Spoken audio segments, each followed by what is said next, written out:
भारत में लाखों बांग्लादेशी आज यहाँ पे हैं। ये मुद्दा आपने जो है अपने दिल्ली के उसमें भी उठाया है, उसकी वजह से दंगे हो रहे हैं। तो इस आधार कार्ड बनाकर उनको यहाँ के वेलफेयर स्कीम्स का भी फ़ायदा मिल रहा है। तो इसका समस्या का समाधान क्या देखते हैं? देखिए, जो चीज सुरक्षा के लिए थ्रेट हो, रिलीजियस डेमोग्राफी को चेंज करने वाला हो, और ये जानते हुए कि यही कारण देश के विभाजन का कारण बना था, जी। हमें उससे समय रहते सतर्क और सावधान होना होगा। दिल्ली का उदाहरण आपके सामने है। दिल्ली में ओखला औद्योगिक नगरी है।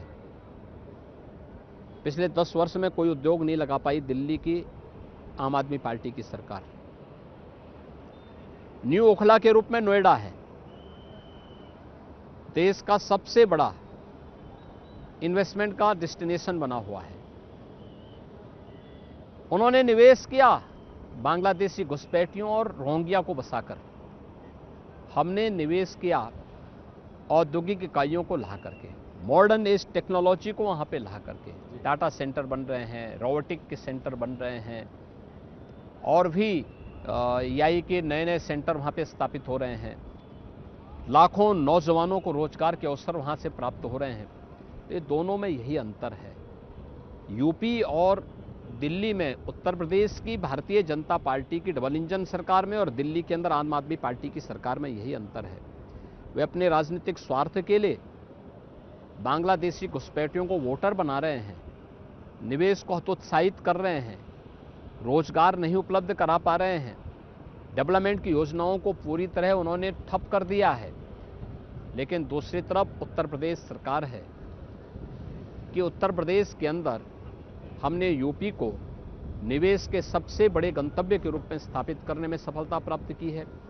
यूपी को देश के सबसे बड़े स्पिरिचुअल टूरिज्म के हब के रूप में स्थापित करने में सफलता प्राप्त की है।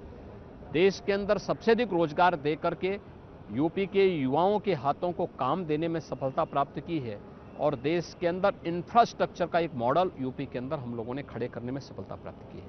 अभी चुनाव है दिल्ली का, आप मैदान में उतरे हैं। आपने आते ही हिंदुत्व की बात करी, समाज को जोड़ने की फिर एक कोशिश की है। इस बार क्या लगता है, बीजेपी की सरकार 26 साल के बाद बन प्रयागराज पाएगी? में है ना? जी, आप प्रयागराज में हैं? जी बिल्कुल।